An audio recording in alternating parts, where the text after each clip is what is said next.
caused a wicked tantrum that he never could control.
again. You wanted us like this, right now it's KDA. I'm a goddess with a blaze. 소리처럼 나 이름 잊지 못하게. Loud, loud, loud, loud. I could take you to the top. 절대 멈추지 못해. 내가 끝내주는 bad girl, yeah, yeah. And when I start to talk that, oh, you know how to react. I'm a picture perfect face with the wild in my veins. You can hear it in my growl, growl, growl, growl. So keep your eyes on me now.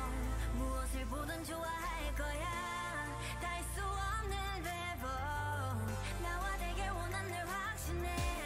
We got it all in our hands now. So can you handle what we're all about? We're so tough. Let's get it, show you up. Can you feel the rush now? Ain't nobody bringing us down, down, down, down, down, down. They could try, but we gonna wear the crown. You could go another round, round, round, round, round, round, round. Wish you luck, but you're not bringing us down. We go hard, till we get it, we go hard. We so in it, we pop stars. Only winning, winning now. Ain't nobody bringing us down, down, down, down. You ready for this?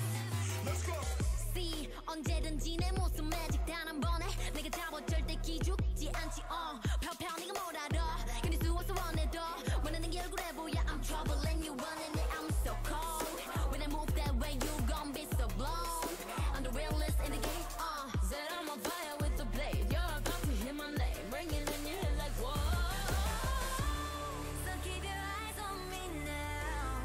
무엇을 보든 좋아할 거야. We so tough. Let's get it, show you up. Can you feel the rush now? Ain't nobody bringing us down, down, down, down, down, down. They could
Good evening, Seal. I am Cage the Cage Reaper, bringing you another Seal cast here with my buddy Brewer. Tonight we are casting Imagine Cloud versus Cloud 10. Yeah, this should be a really good matchup between two teams in the Shurima division. And it's a battle for the title Cloud. I don't know. I hear that somebody's going to have to change their names afterwards. We're going to find out if this is what actually happens because, I don't know, Cloud 10's looking a little shaky with the role swaps. I've not seen them play since the role swaps. I'm excited to see Vex Dragon play a different role. I've only ever seen him play top. Although I have seen him play support on his stream before, so I'm excited to see it in the Seal game. On Imagine Cloud, we have Ansem 571 in the top lane, Soul Reaver in the jungle, 1v9 Brick in mid lane, Chaotix ADC, and Perseverance support. And then on Cloud 10, we have the same lineup, but shuffled like a deck of cards. We've got Love No More in the top lane, Savory jungle, School Counselor mid, I'm Faded filling in for the currently absent Unforgiven one, and Vex Dragon at support. All right, two good teams, a lot of familiar names, a couple new ones. I'm excited to see them. I think we should hopefully get right into the draft. Yeah, absolutely. You gotta love it when a couple of the classic players wind up all shuffled together on the same team. I feel like Ansem's team is a who's who of players that have shuffled through teams in the last 4 seasons. Yeah, Ansem's also played support recently, so he's been on multiple roles going back to top lane. Actually, he won the Shurima division a couple seasons ago in the top lane, so excited to see how he does this season. Yeah, we wouldn't know anything about that. No, not at all. No, Ansem's a great top laner. I'm excited to see what he pulls out this season. If he has any new picks or if he's still playing some of the older stuff. Yep, and it'll be interesting to see how these teams draft, if they're going to fall more meta, especially with a lot of people picking up new roles, or if we're going to see some of the pocket picks that are more traditional to a team like Cloud 10. First ban is the Vex by Imagine Cloud. Vex just a really strong mid laner right now. Always a good ban.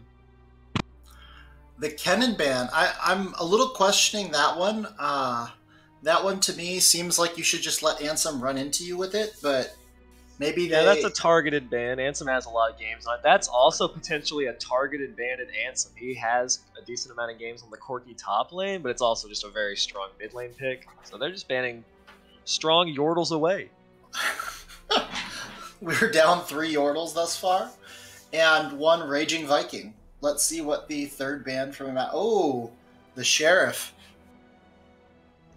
Yeah, no surprise. Caitlyn's a really strong ADC. That indicates to me that they want to go for the Jinx first pick, and they're banning away the Kaon.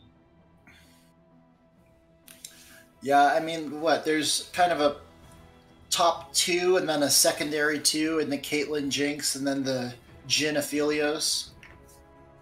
Yeah, and Aphelios is pretty difficult, so for most players, it's really just the 3. Ooh, the Trundle ban. Cloud 10 wants to play a tank in the jungle. Almost guaranteed. Yeah, that's definitely a good ban right now if you're planning on picking anything. Like, I've seen Sejuani getting picked up in a lot of games, mostly in Seal already this season, so wouldn't be surprised to see that get played here maybe. First picking the Leona, actually, not taking the Jinx. That's surprising to me. You're giving Cloud 10 their kind of pick of the litter. Maybe I'm Faded doesn't play the Jinx, and so they're not worried about it. But I feel like giving Red Side support declaration and free ADC pick is kind of a wild run of things. Oh, interesting. Echo? Maybe? All right. Nice. I don't know if this is gonna. Yeah, I don't know if this is gonna be top or jungle. I know. Well, mid or jungle most likely, but it's the nice power of the flex pick. I know that their top laner who played mid used to play a lot of the Echo, so that's definitely swaying support for Vex Dragon if they lock it in. He's played it numerous times top lane. We know he likes the champion. Leona is one of his other primary supports that I know of. Oh. Yeah, I would be surprised to see the Echo end up in the top lane, just because there's just so many matchups that you just cannot play. But we'll see. That'd be interesting to see it if we can pull it off. I think that they did a last-minute swap to the Nautilus there, and it's confirmed that is a Nautilus for Vex Dragon. It's going to be aggressive in the bot lane, whatever happens. I'm starting Definitely. I'm still surprised that no ADCs have come through. The Samira, okay. Well, that's just ballsy. I mean, that's obviously they had a game plan coming in. I mean, I don't think that's really high on anyone's meta list right now, so that's definitely, they probably pre-planned this. So I'm interested to see it. What else they can choose to kind of put for this comp. Well, absolutely, but I mean, to pick the Samira into a Nautilus ulti, that takes a certain level of swagger and confidence that Chaotix must be feeling himself on that champion. Yeah, I mean, any champion like that, where you kind of got to go in and just kind of pop off with the ultimate if you want to, you got to have some confidence, so we'll see. Yeah. The Viego, that's a pretty strong, pretty good jungler right now. I love watching anytime he gets picked in the professional play. Viego's an interesting champion to me because we have no sound. We've been talking to ourselves.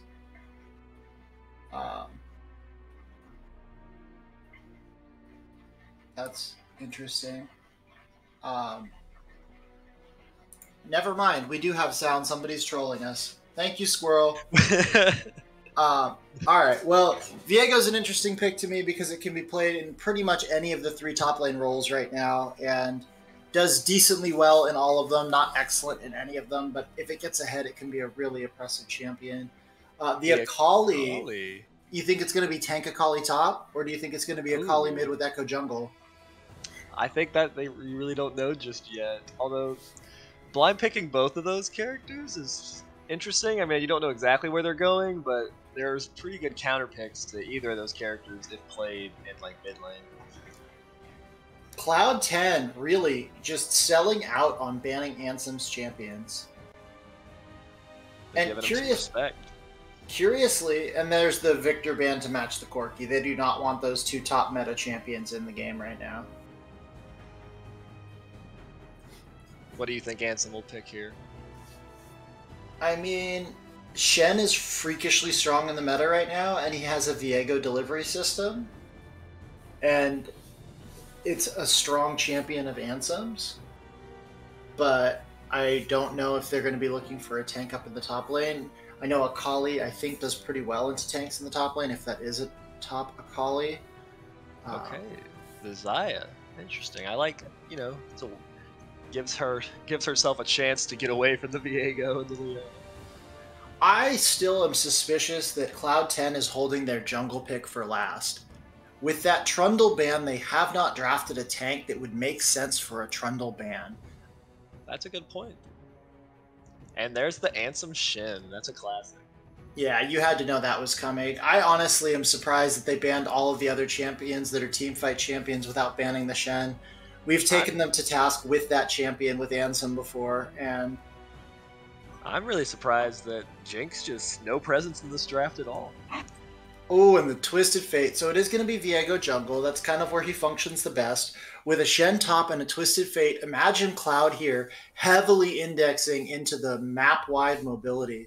This is going to be a game that, if they can get their macro on point, is going to be huge. Yeah, so now I'm really interested to see what they end up picking here, because the Echo into the mid lane Twisted Fate's not that bad of a matchup for Echo, whereas the Akali, I think Twisted Fate played well, can actually be really, really good into the Akali. And it looks like it's probably Akali top, I would assume, and the Echo mid, but I would think so. I think that with J4 locked in, we have a pretty good read on where he's going. I have to say, for me, looking at these drafts, I think there's a very clear, very strong identity from the Imagine Cloud draft, but the Cloud 10 draft is a little lacking to me.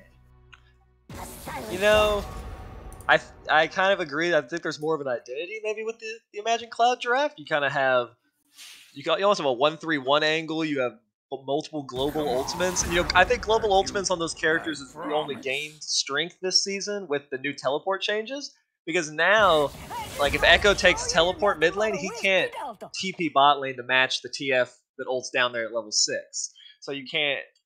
Those ultimates have a lot more pressure, I think, in the early game now. The Cloud 10 draft has snowball power, though. I mean, you do have an Echo, you have an Akali, you have a Jarvan. Like, if Jarvan can get some good ganks off, maybe do something creative, get them off guard. If those assassins get ahead, it does become very, very difficult for Magic Cloud still, I think. True, I think that there is very strong skirmish potential on the side of Cloud 10. They should do better in most 2v2 situations or 3v3 situations. But if you're Imagine Cloud, like, are you going to let them ever have that situation? Like, from level 6, you just have control of the map. You have Shen global, Twisted Fate semi-global. I feel like if Imagine Cloud plays this well with their comp, Cloud 10 shouldn't have an avenue into the game at all, outside of just individually outskilling in lanes. Yeah, I think Imagine Cloud does have. I would favor their draft, and I think they have the ability to just kind of play to their win condition. They're not going to be forced to do anything crazy. I think they need to play patiently.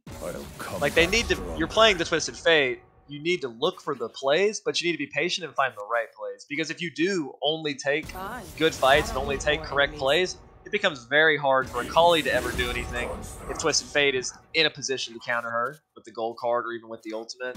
As long as Shin can back up whatever play they're making, it becomes really difficult for Cloud 10 to react to that. It's going to be hard to even, once the Shin gets the 6, to even send the Jarvan bot lane. I mean, I feel like Samira has a pretty good amount of survivability on her own, and then you add the Shin ulti, so it'll be interesting. But I really think it's just going to come down to, we're really going to have to see what can Jarvan do in the early game. Because what do you think about the jungle matchup particularly? I mean, I think that Jarvan can win the early jungle matchup. Personally, Viego is one of my least favorite people to play Jarvan into. Viego is a disgusting champion that can do a lot of things better than he should be able to for what he is and what he does. So his jungle clear is exceptional, so he doesn't have to fight the Jarvan if he doesn't want to. But his dueling is also very good. If Jarvan engages and misses his EQ on Viego, Viego will just auto him to death, and it won't even be close. Jarvan's burst won't be enough. What do you think Jarvan's game plan needs to be this game to kind of give his team an edge, since you're saying you're favoring the blue side draft kind of heavily? We both are. I mean, I have to see what this top lane Akali is going to do. It has the potential to be the wild card in this game for me. Outside of that, I think that the Jarvan needs to pull out his tent and set up bot lane. Or he needs to pull out his tent and set up top lane. He has two options, and I think that the bot lane option is a little bit more manageable. But the upside to playing at the Shen is Shen can't leave his lane to save himself. Right, that's true. I will say, anyone that watched the stream last night, the first game, got to see a Jarvan get a lot of pressure off and a lot of ganks off early game. So maybe if he can get creative, I mean, we saw a gank as early as level 2 last night, so maybe we'll see if this Jarvan wants to get that aggressive. Potentially, surprise them. So this will be a really, really fun game for watching jungle tracking and jungle pathing. Because both Viego and Jarvan are capable of taking really abnormal paths through the jungle and making them efficient and work for them. Because both have very, very good kits for early ganking, but also for early clearing in different directions. I will be interested to see what they do. My bigger question right now, and this is something I think you with your bot lane knowledge will have a better read on, is who wins levels 2, 3, and 4 in the bot lane? It's a kind of explosive lane down there. Yeah, it really is. Honestly, I'm really not sure exactly. I was a little surprised to see them pick the Samira. I'm actually not certain on her power level right now. You'd have to imagine that if once Samira has all of her abilities up, if she's able to get good value out of the spin that blocks the shield, the W, if she can get good value and block either a bunch of Xayah Feather pullback or the Nautilus hook, I would have to think it's pretty hard for Cloud 10 to have the damage. Yeah, because I know a lot of Nautilus's damage is kind of gated to his hook and being able to get on top of people, whereas Leona just needs to put those sunlight procs on people, and that can just be a proximity thing. Yeah, I think the mid lane matchup's also going to be pretty interesting. I think Echo's actually pretty good into Twisted Fate. Twisted Fate definitely can bully him early, just because it's Twisted Fate into a melee character, and you do like a good counter to Echo at any point in any game is just having like really hard CC that he can't dodge. The gold card, perfect example. So, but if the Echo plays it well and if the Twisted Fate missteps at all, Echo can punish him really quickly and can actually match the side lane pressure. I think there's a world where if Echo and Akali can do well in the game, they could actually turn it a little bit, and it could be hard for Twisted Fate to like match the Echo one on one in the side lane. And I'm potentially, if the Akali's having a good game, it could even get difficult if the Shin fell behind to even match that. Well, so that's definitely the angle to keep your eyes on. Then is these lanes, all three of them are fairly explosive, and I have to think that they favor Cloud 10 in a vacuum. It'll just be a matter of if Cloud 10 can keep that vacuum going, or if Imagine Cloud's global play is going to be able to pull it off. Yeah, I'm excited. Okay, we can kind of get into the skins and the runes. Akali going with the teleport and ignite, the aggressive setup. Importantly, 3 teleports in the game, but 2 of them are for Cloud 10. The Twisted Fate has exhaust, not teleport. And spectator bugs are in across the team, I think, right now. Same. As we're going to take a quick break and attempt to fix our screens.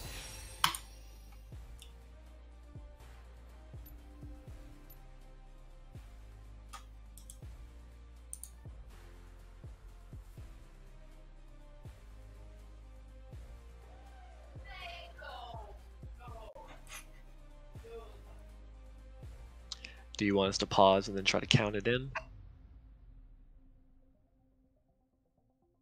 I am currently trying to load back in. Same. I am in the game now. Alright. I'm paused at 10 seconds. Give me 5 seconds to grab a beer.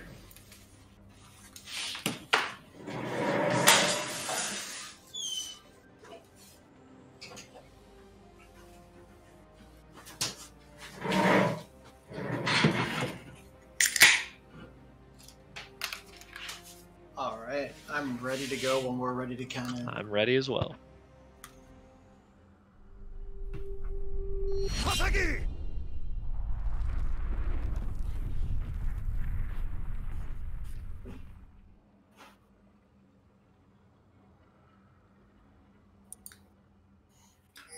All right, and following a brief technical difficulty courtesy of the 200 years of design, we are back on the Rift. And we're seeing pings come all the way out because they just like driving me crazy. Yes, they do.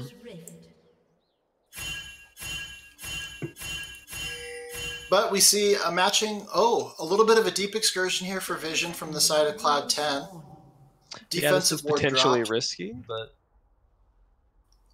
I don't think we'll see anything too crazy at level 1. Sivori going in solo to try to get that blue ward, eats a stun card, but Love No More X takes him out, and the President is safe. The ward, however, is spotted. Yeah, you think that will affect his path? Where do you think both junglers will start? I would think both junglers will start on the bot side. They definitely have a much better leash. Oh, some trading going on in mid lane as Vex Dragon gets poked by Chaotix, but a little bit of skirmishing, nothing, no skin off anybody's back. No, everybody's just warming up a little bit, flexing their muscles, saying they're here to play.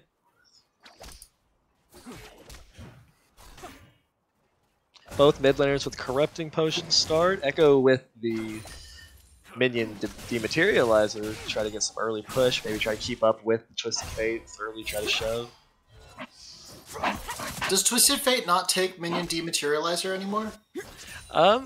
You know, I think a lot of them still do, but I don't know if it's mandatory anymore. Alright, so both junglers right now taking pretty traditional jungle routes, starting on the bot side. Hook onto the bot. Looking for the full clear.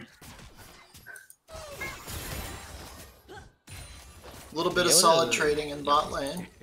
Leona's already lost a pretty good amount of health, but still has a biscuit and a health potion. Ooh, the hook lands! That was a great hook by Vex Dragon onto Chaotix there. At the same time, a big fight in top lane. Yeah, the Akali bullying the Shen out in the early levels. School Ansem counselor got jumps away with forward. just a sliver of health. School counselor trying to hit level 3, but 1v9 Brick punishing him for the trades before it. Yep. And at this juncture, both junglers looking for the full clear. Kind of interesting for Jarvan. His full clear is not the best, but he might be thinking it's the only clear that he can match the speed of the Viego clear on. And so he's just trying to get as much gold as he can in his pockets before he gets out on the map. Yeah, I'm really curious to see what his first kind of aggressive play will be. Let's see where they go for crabs. Sivori opting out of crab altogether, just looking for the full clear onto Krugs, while Soul Reaver, recognizing that he has the pressure, goes right up to that crab and is going to secure that extra 70 gold. Yep.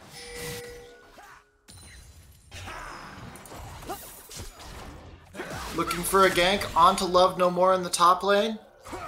The Akali goes into the Shroud. Ansem misses the stun. Oh! A huge EQ from Sivori comes through. Flash is burned on both sides. Trading goes down. The Conqueror comes through. Is it going to be enough? No! Dashing back with the Shuriken. Journal Styles on him. And that's going to go 2 in favor of Cloud10. That was close, man. If the taunt landed from Ansem, if they could have just gotten another auto off onto the Jarvan, that was very, very close. But that's a big win for the side of Cloud10. They needed to get that good start. We were talking about it. You want to get your assassins snowballing. That's a really great start. And it's really good for the Jarvan because it keeps him in this game. That's a huge, huge buff. He's able to finish that Iron Spike whip on first back, helping his jungle clear significantly. Ooh, good use of the Samira wind. I don't know what to call it. The wind wall or the the blade whirl, the Samira blade whirl. Good use of it to dodge the hook by Vex there.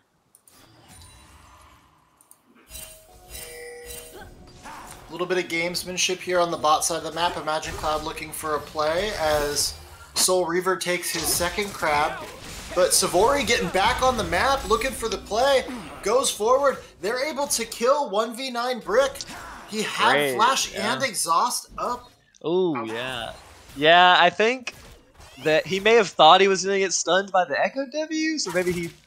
But, I don't know, I think if you just flash really initially there, because the Echo W wasn't going to land, it didn't land. I think if he just maybe flashed immediately, he would have lived there, but that was just a pretty aggressive play. Might have just been taken off guard, just kind of shaken up a little bit, maybe.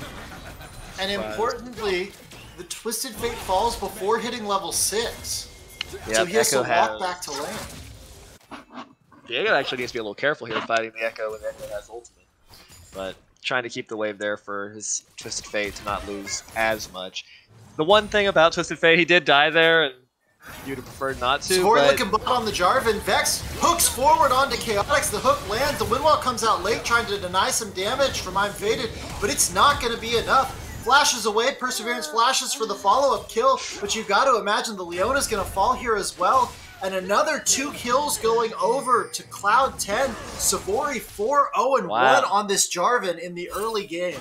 100% kill participation. He's setting everyone up another on his hook team. lands. Is it going to be enough? The Q hits, but not enough to get the knock up. The Q must have been on cooldown, so the EQ combo couldn't quite get to Soul Reaver to knock him up so Savory could extend this lead further. But Vex diving the turret says, Savory, get over here. We're not done. Flashes out. And that's 4-0-2 now for Savory to start the game. Vex just gave him one right there. Thank you, support. Except I think he took it.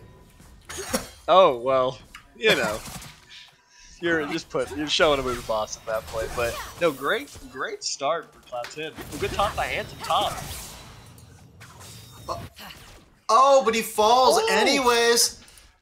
And Love No More lives with 14 health after that trade. I'm sure Ansem is just...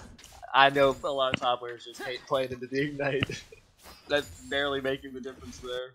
It ain't luck, it's destiny. Twisted Fate ulti comes through. Twisted Fate going under the turret. 1v9 Brick looking for the autos. The wild cards aren't wild enough.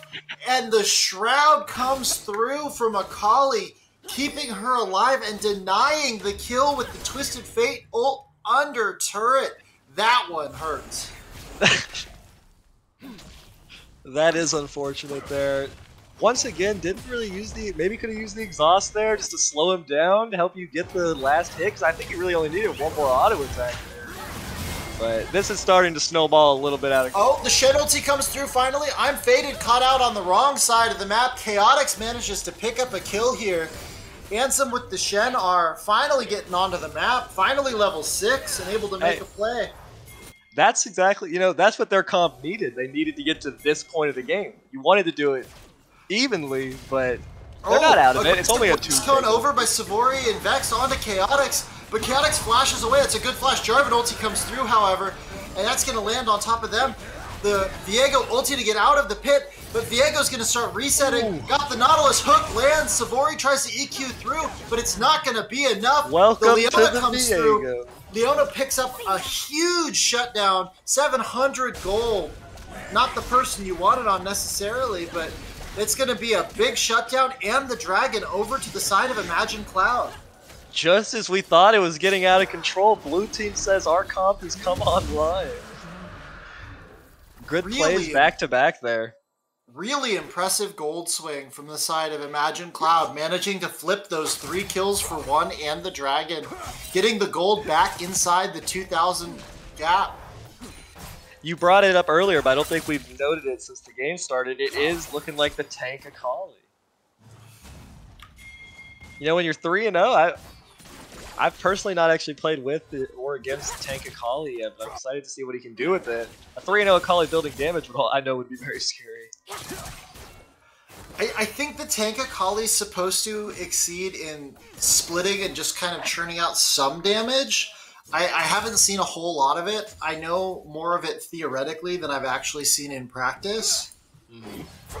Well, I will say, you have the Twisted Fate ultimate that can counter the Akali, show her in the Shroud in the team fight. Oh, School Counselor looking mid for 1v9 Brick, but it's not going to quite connect as Cloud10 looking to make up for their stumble at the Dragon Pit. Yep. They're trying. I think they can find a good play. I don't think they have to worry. I mean, they still have the gold lead. Soul and Ansem looking top, but Savory sniffed it out. He might know they're there. The sweeper comes out. They're going to try to get on Love No More before this happens. Oh, the Viego dash doesn't quite get away. Flashes forward, tries to trade back onto the Akali, but the Akali's just too tanky. Oh. That tank Akali build. Yep, you're seeing it. Keeping him alive. And in the bot lane, more trading going down as Vex goes forward. The ulti comes out onto the Samira. That's what we were concerned about. All of the feathers coming through. I'm Faded just waiting to pull him back. The hook comes through from Vex. The feathers come back. And I'm Faded drops another. Trades on both sides of the map going in favor of Cloud10. Yep. Cloud10 got a little bit loose with the dragon. But the second that happened, they just turned right back on and just kind of shut down the hopes. At this point, you're just going to have to kind of play the long game. I mean, you do get to a point. Viego does scale pretty well, but at this point, that's almost 2,000 gold behind in the jungle position right now. Jarvan is just absolutely huge this game. Yeah, notably that's where the big gap in gold is on the Jarvan. It's pretty even across the map elsewhere. So if you can fight away from that Akali, away from that Jarvan, you can still take 3v3s on the other side of the map. But the Shen ulti comes through, trying to save 1v9 Brick, who's found himself in a little bit of no man's land. Ansem now on the retreat, trying to get out, gets knocked up by the EQ combo, pulls the sword forward. They're trading onto him, and it's not going to be enough. He falls down. That's 2 more kills over to that tank Akali with apparently Turbo Chem Tank is the tech. I think that is. I mean, I can also see, you know, Akali's already such a nuisance in team fights just because she can delay and just distract. Oh, Vex Dragon walks onto a trap. They're waiting for him in the bush there. Jumps forward. The Leona ulti lands, and there's the ulti from the Samira. A double kill for Chaotix as Imagine Cloud tries to punch their way back into this heavyweight fight. We did just get this. That's why they picked the Leona. That's why they picked the Samira. They had a very high priority on that in their draft, and we just saw why. They're confident in their 2v2 ability. You just have to wonder, is it too little too late, or maybe they can try to be a spot for their team to find a way back. Soul Reaver going forward, finds School Counselor out, but the Echo W comes down and gives him the distance to get away. 1v9 Brick burns the Ghost, but it's not enough to get in range with that stun card and get the trade. No, I feel bad for Ansem at this point. The level difference and then just the damage is just coming out, even just with a full tank build. Does have the Dark Seal kind of stacked up, I suppose. In bot lane, Vex is looking, but walks away. Savori looking for a play in the mid lane. This Dragon's going to be spawning soon, so Viego looks for a play in bot lane. The ulti from Nautilus comes down onto the Samira, but he's able to hook away and drag himself to the wall. No mana on Leona there, unfortunately. But their ultimates are coming back up, so after they reset, I think their bot lane can look for another play again. Leona will be back with mana, she has the ultimate. Twisted Fate going has forward, the ultimate. The Jarvan ulti lands onto the Twisted Fate. They use the Echo W on top of it, and they manage to knock down 1v9 Brick right before this Dragon is going to be spawning here. Yeah, I was just about to say the Twisted Fate ultimate Destiny just came back up, and I wanted to see how he was going to use it this time, because the last one, we haven't really seen a big impact one yet, but good use of the Everfrost, but once you're in the Cataclysm, there's no way for Echo not to stun you. You got to imagine this Dragon goes over to Cloud 10 for free. They played pretty well around getting it set up, but Soul Reaver here looking for the steal. He does have a way to get in and out. He can Blast Cone maybe, but they're dragging it out smartly. They pull the Dragon out, and Soul Reaver decides that it's not worth dying to try to secure that Dragon. But Love No More just looking here. Vex with the hook lands. Dash forward from Love No More. Some style from the tank Akali, just putting the moves on him. And let me check the build again. That you can call it tank. It's still doing a lot of damage, and it's tanky. Well, I was going to say earlier, if they can keep this gold lead from getting too far out of control, they might have a way back in. But Imagine Cloud's getting into that danger territory, down about 4,000 gold right now. But Savori goes forward again, the Ansem ulti comes out.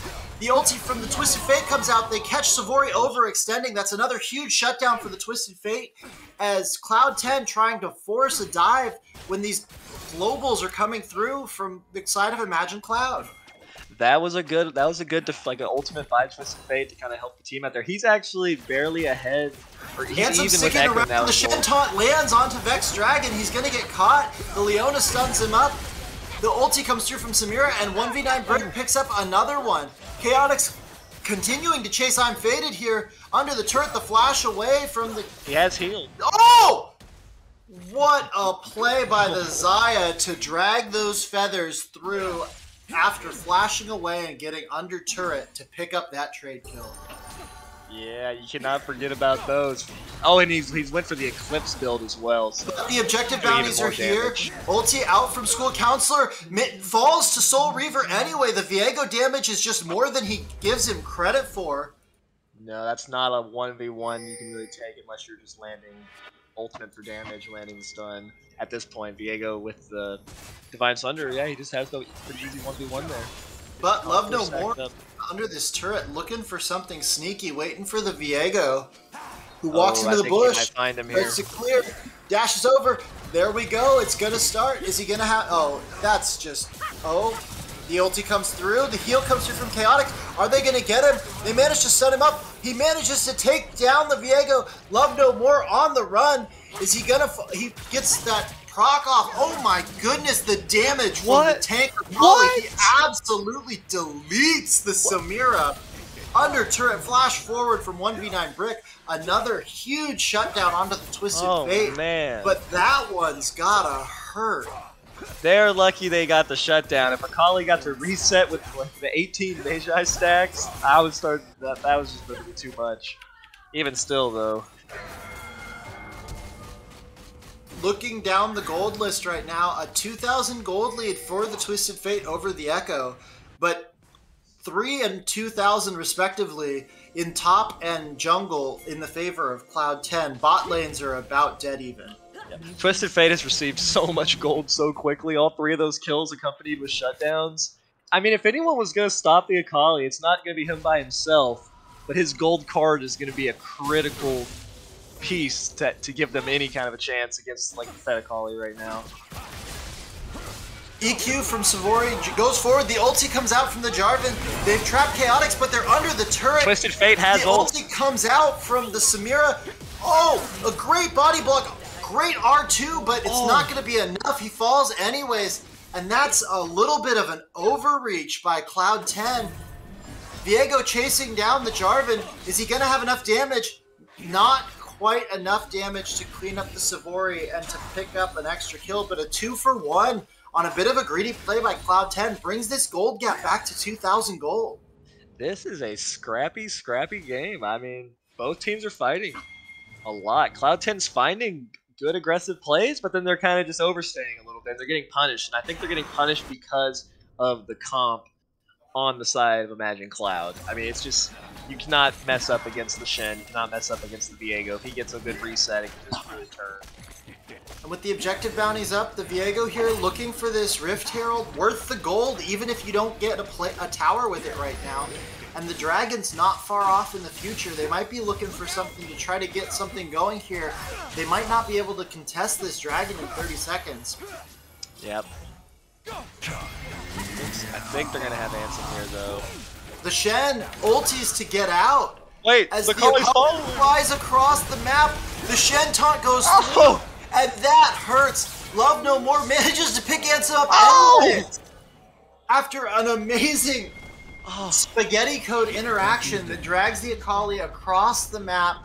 That's not spaghetti code. That's just how Akali E works. That's intended interaction right there. I thought he had totally messed up.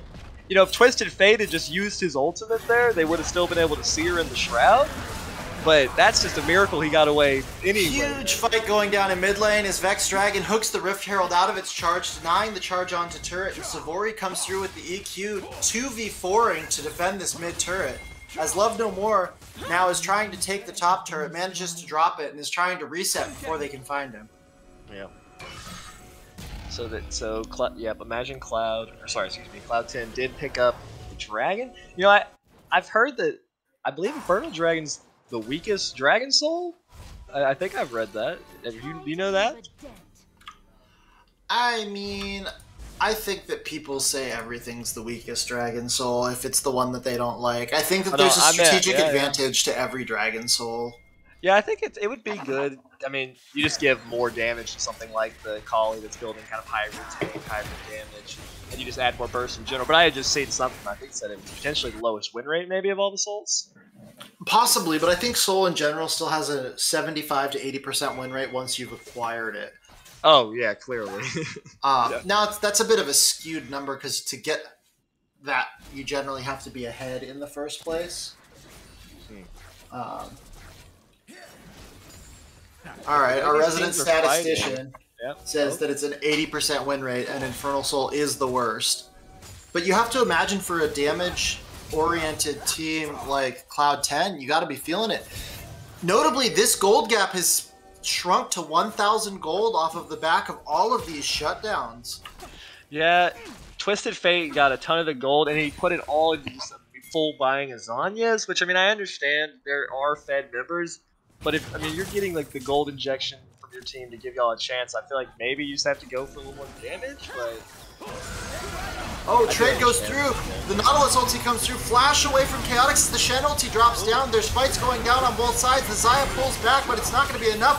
The Samira gets her ulti off. She's spinning like a top. They manage to drop Sabori, but it's not enough. Faded pulls the feathers back through, killing 2. Viego on the backside kills the Echo. Twisted Fate manages to pick up the Xayah finally.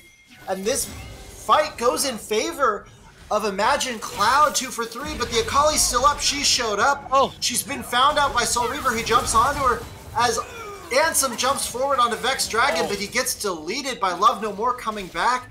But both Vex Dragon and Love No More are low and have to run away from this Twisted Fate, who sees flash forward stun card. Zanya's coming out. He's trying to get enraged for the blue card. Wild cards go a little bit wide. Are they going to manage to do it? They do manage to shut down the Akali yet again. That was a good fight. That was a huge fight, ultimately going, what, 4 for 3 in favor of Imagine Cloud? With the shutdown, though, that brings the gold almost back to even. This is not where Cloud 10 wants to be. We have a game on our hands, and you're seeing the power, the Twisted Fate. He got good value out of the Zanyas there, and he played that team fight well. He got a lot of cards off throughout the duration. I got a little bit nervous for them because the Viego was winning hard on the side, but he was so far away from the rest of his team that they were fighting, and that fight specifically looked so dicey that I was a little worried that they weren't going to pull it out. But I think if Viego's next there with the group next time, it's just not even potentially going to be close if he can start resetting. Notably, there's 1,000 gold difference between the supports in favor of the Leona that I think maybe makes this a little bit of a disingenuous gold graph, but 4,000 gold separating the top laners and 3,000 gold separating the mid laners as Jarvan jumps forward, manages to catch the Twisted Fate out of position with the Jarvan ulti, and that's a huge shutdown onto Xayah, picking up almost a full 1,000 gold, tilting this back in Cloud 10's favor as the Baron's up and the Dragon's going to be spawning in the next minute. It becomes very difficult to play a character without a dash into a Jarvan without your flash. And I mean, you can just force on him very easily there. There's no way to dodge the Leona ult. Or the instant there, but there's no way to really dodge the follow-up. They managed to catch out Love No More on the backside with the CC, but he goes gold and staying alive, lasting longer. The Echo manages to shut down the Viego as the top of death goes forward, manages to pick up the Akali, but falls. A double kill for the Echo now as Savori goes forward trying to knock down the Leona, and that's going to be an overstep by Cloud, or Imagine Cloud, trying to stop this Baron take as Cloud 10 just turns on them and wipes them off the map. Yeah, they had a nice little pick. They got a lot of damage onto Akali at the start there, but you can't really pick Akali. I mean, she's going to pop the Shroud. She's just so hard to take down, and then Echo landed a big stun. That was a really nice stun by School Counselor there, like a 3-man Echo stun to turn that fight. Baron goes over to Cloud 10, and 1v9 Brick trying to sneak this Dragon here, spotted out by Vex Dragon, making a beeline straight to the Dragon. And he's going to keep it going as they run over from Baron. They should have time to do this before anybody from Imagine Cloud can get back on the map. Yep, not really a way to stop this. I want to see what they're going to do now after they reset, spend their gold. What are they going to do with this Baron? How are they going to try to play this? Are they going to try to spread them out? I don't know, but seconds after evening up the gold graph, Cloud 10 manages to say not today and busts open a 5,000 gold lead off of the back of 2 big team fights and a Baron and a Dragon. I feel like that's kind of been the story of this game. Cloud 10 keeps making big plays, and then they'll start bringing it back, and then right when you're worrying that, oh, did they mess up too much? They just have another big spree. Yeah, Cloud 10 making themselves work for this one. They put themselves in a good position, and then they put themselves in a bad position. But thus far, they're managing to skill their ways out. And despite the current scoreline of 17-29, this game is much closer than that death total indicates. Vex Dragon potentially caught out here as they go forward with the Twisted Fate ult and the Leona, but they're not willing to follow him over the wall with that blast cone, so he's going to be able to walk out. Viego flash forward with the stun. They manage to land it, but another hook onto a piece of terrain gets him out as the rest of Cloud 10 is getting there and starting to make a look for it. Vex Dragon goes back in, but his team's not with him just yet. He falls down. However, they manage to get the Echo Stun off. The Samira's still spinning. The fight's a mess. Akali's being stuck down on the bottom side fighting the Leona and the Twisted Fate. But on the top side, they manage to knock down 3. Akali finally knocks down the Twisted Fate, goes forward, takes the Leona out 1v2. Yep. And that's going to be an ace for Cloud 10. You got to imagine that's got to be the game there with these Baron minions. Yeah, death timers, 23 seconds, as soon as stuff's out. I don't know if they're going to be able to end it here. I think they can definitely get some turrets. But good fight by them, and yet at this point it really is, I kind of get the desperation. They really were trying to force on the Nautilus, but I mean, Vex just kind of played it calm, cool. Kind of waited for his moment to re-engage it and get his team a good fight. There's just no way to deal with the Akali at this point if she doesn't overstep, it seems like, and then Echo's on his 2-item power spike. Zaya's doing big damage with that build right now with feathers. Cloud 10 looking to end the game here, having to back out. A little bit of a split exit here, getting themselves into trouble. The Leona ulti lands. Savori's caught, can't get the EQ off, manages to finally get it off, but the Twisted Fate stun card travels with him, manages to knock him down. They're on the chase. Soul Reaver picks up the Jarvan, looking for an EQ here. Vex Dragon with the hook to keep his ADC alive, but the Viego ulti comes forward, and they're going to continue trying to trade. The E from Leona lands the TF ulti into the back line. They're trading.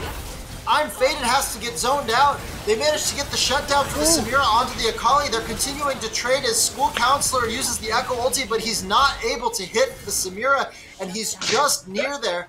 Xayah backs out and manages to get away, but that's a huge strike back from Imagine Cloud, managing to knock down 4 of the members of Cloud 10, getting a little bit too greedy once again.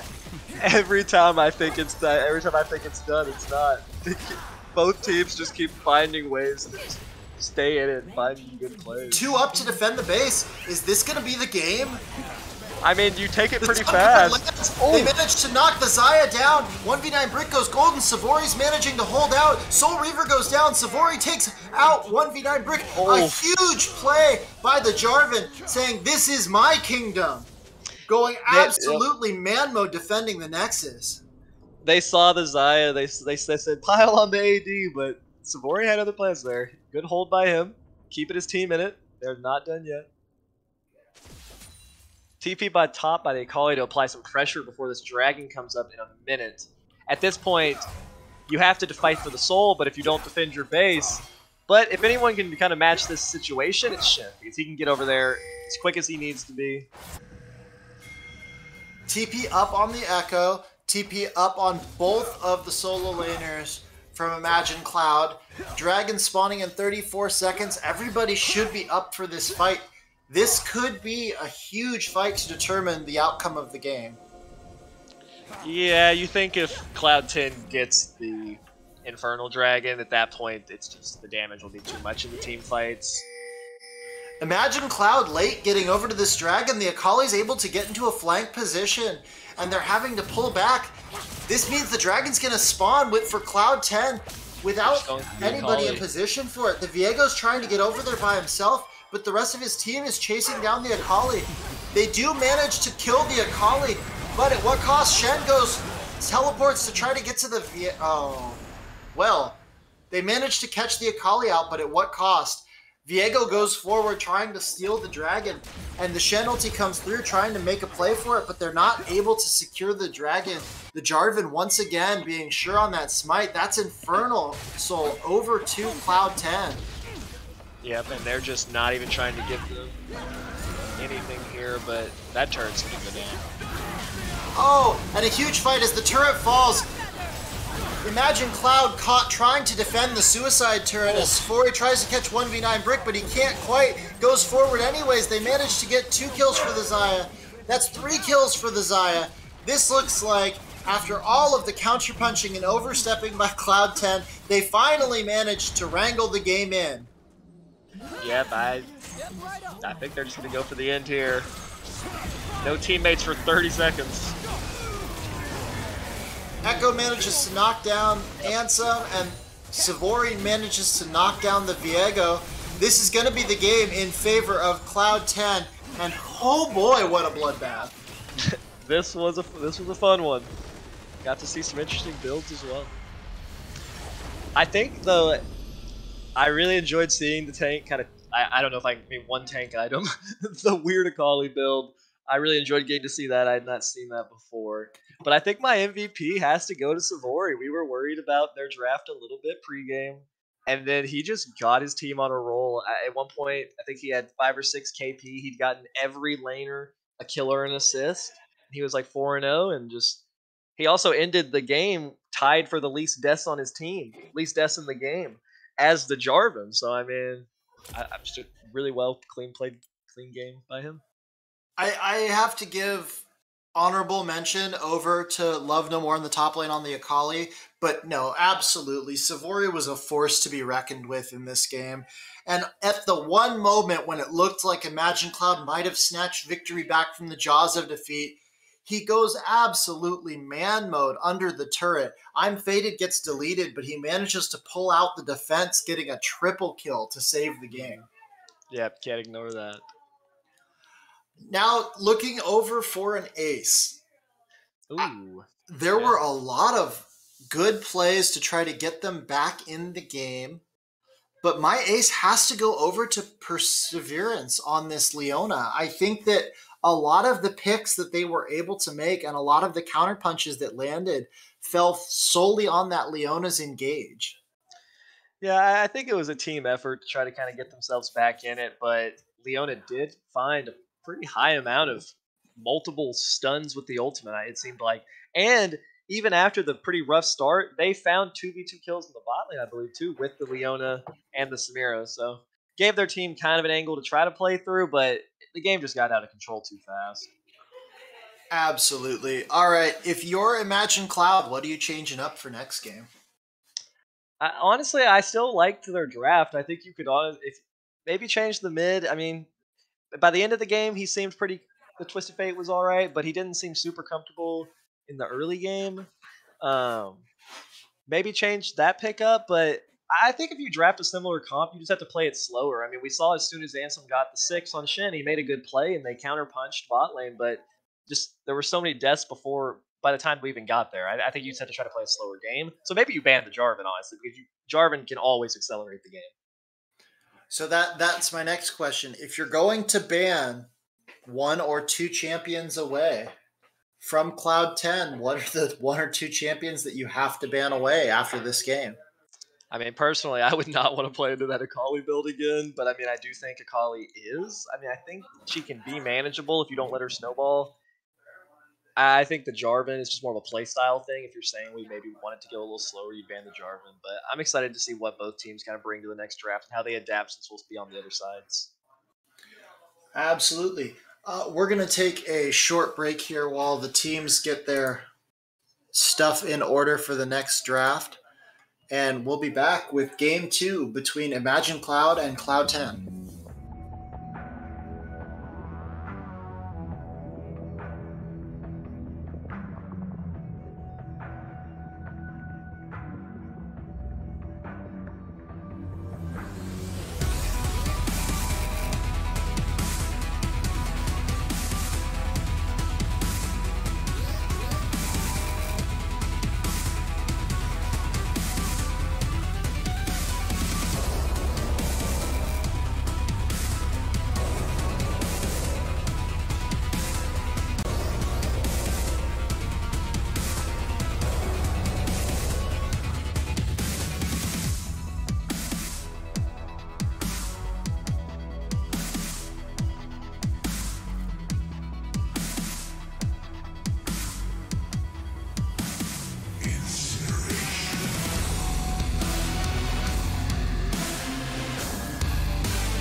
And we're back for game 2 between Imagine Cloud and Cloud 10. The first game was a roller coaster ride with Cloud 10 doubling the kills of Imagine Cloud, but the gold staying even for most of the game. Yeah, I'm really excited to see what they're going to kind of come back with. I mean, I imagine Cloud 10 will try to just do what they can do to do the same thing. They're probably going to try to go for a similar draft since they won. Curious to see what their priority is for the blue side first pick, because last game we saw the Leona, which did have good impact, but it's not typically something that I would think would be getting first picked right now. I expect to see different drafts from both sides. Cloud 10's draft looked a little piecemeal to me, and they managed to make it work, but it couldn't have felt good in the late game when they were struggling to take objectives and close out the game, and they almost threw it back. I'd like to see them pull out something a little bit more cohesive for their second game. And Imagine Cloud's got to change up something. I think their draft was good, but maybe they need to ban out a little bit differently. Yeah, I do definitely think you want to maybe ban out something like Jarvan, maybe the Akali, if you just don't feel like you're going to be able to deal with that. But I mean, I think they can go. I think they can go for similar champions. I mean, I think if you play it a little bit better, you can still go for something like the Shen. You can still go for the Viego. But I'm excited to see what they both try to draft. Absolutely, and it looks like they're just about to get into draft here, and we're going to find out what the changes have been made behind the scenes for both teams. Yep, I'm curious to see if maybe Jinx will show up this game, or if that's really no priority for either of these teams. Which would be wild, given the priority across most of the games that we've seen played. But I guess both ADCs performed pretty significantly well on the champions that they chose, and managed to turn out plenty of damage. So if Jinx isn't their pick, I guess Jinx just isn't their pick. Yeah, and I will say, I mean, those games were very scrappy, very explosive early. I mean, there were a lot of kills being distributed, and if Jinx got a bunch of those, that could be good, but it might also not. It's not exactly her favorite game state, I would imagine. It's the constant fighting early. Cloud 10 hovering the Kennen ban, looking like they might continue just right down the same track that they did last time. Worked for them. They don't want Ansem on a carry, it looks like. They're trying to push him more towards the tanks.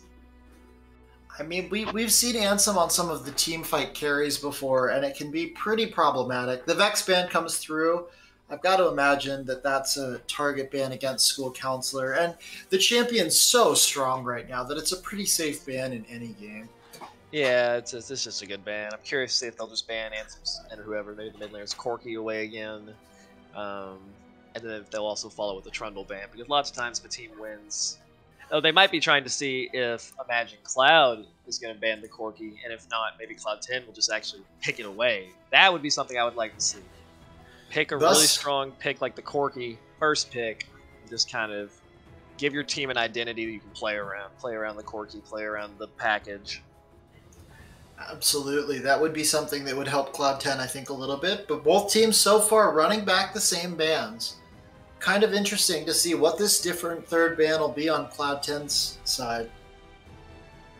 The Victor ban, you got to suspect they're going to pick the Corki here.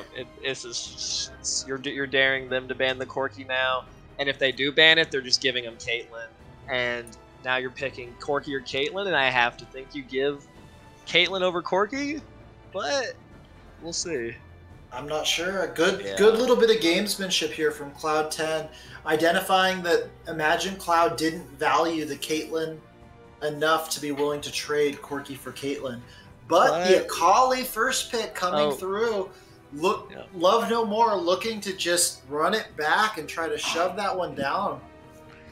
Yeah, you have to wonder is...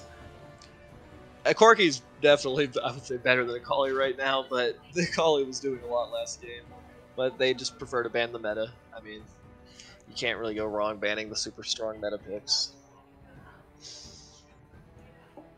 What are they going to answer with? Different flavor tank this time, the Ornn. I think the Ornn is a better pick than the Shen because the dueling is better on the Ornn, and Ornn has a lot of AoE abilities that if he has a general idea where Akali is, the cancels from dropping into Shroud shouldn't matter. Yeah, I actually think.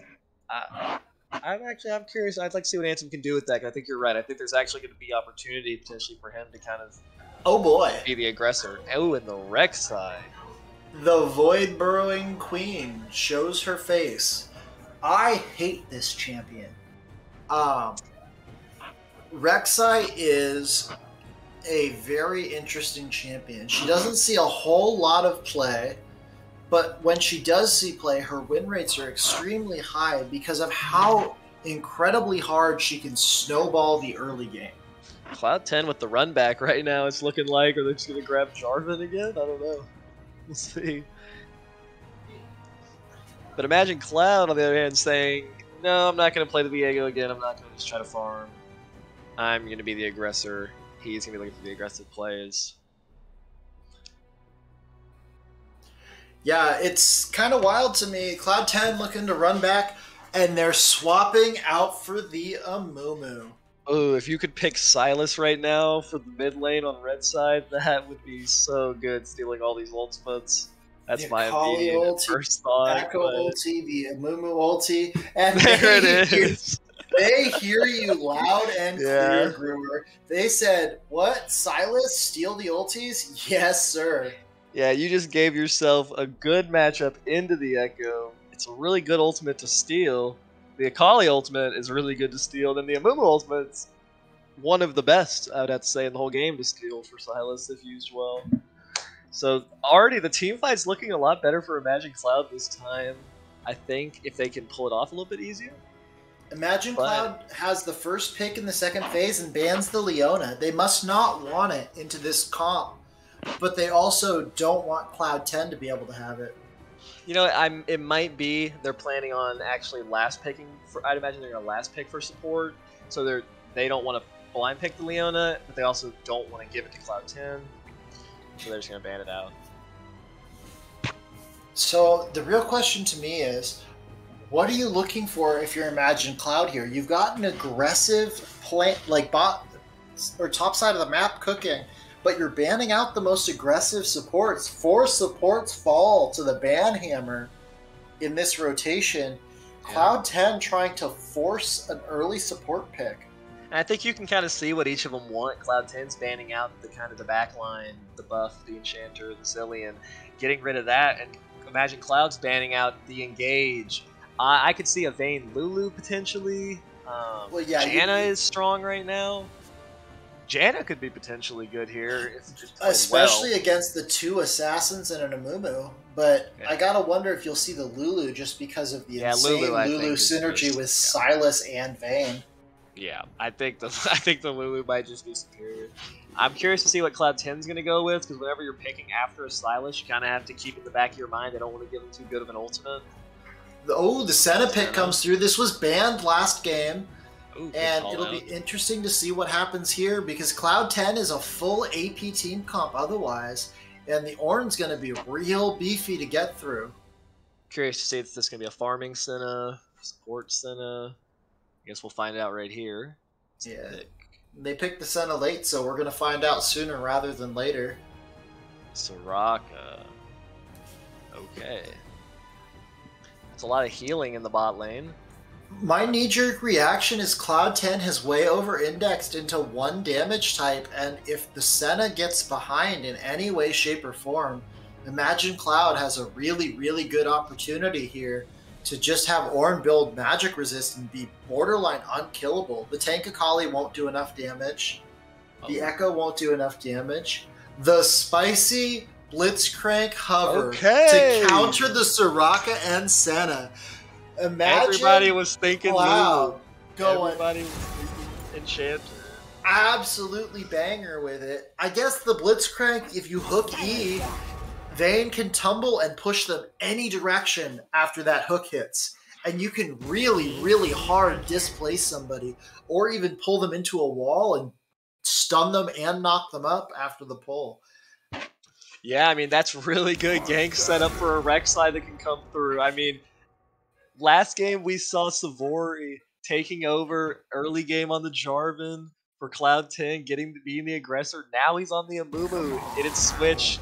We gotta see what the Soul Reaver can do to kind of give his team the advantage here, give his team the lead. Because I think they need it. Because I would favor Imagine Cloud's draft right now, but just based off the last game and based off how the lanes kind of went, until I see Imagine Cloud showing that they can scrap in those lanes, I'm still kind of unsure where it's going to go. Yeah, I'm gonna have to say again. I think Imagine Cloud wins the draft. I think once again, Cloud 10 has put the burden of performance on themselves.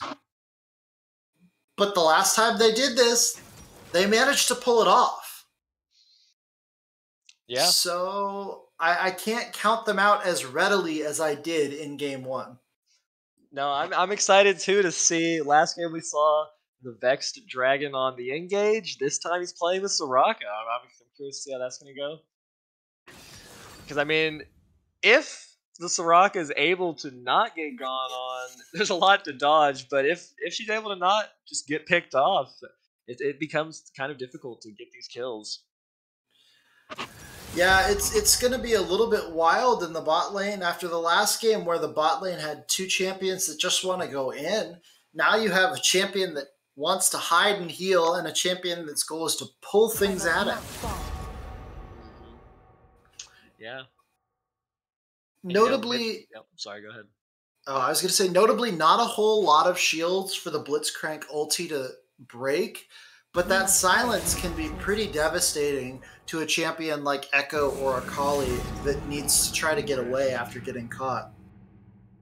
Yeah, even if he doesn't land the hook, if he's on top of his carry, just like if one of the assassins dives towards the Vayne, just getting the E plus the ult can sometimes be enough peel if your team's there to kind of chain lock someone like the Echo down.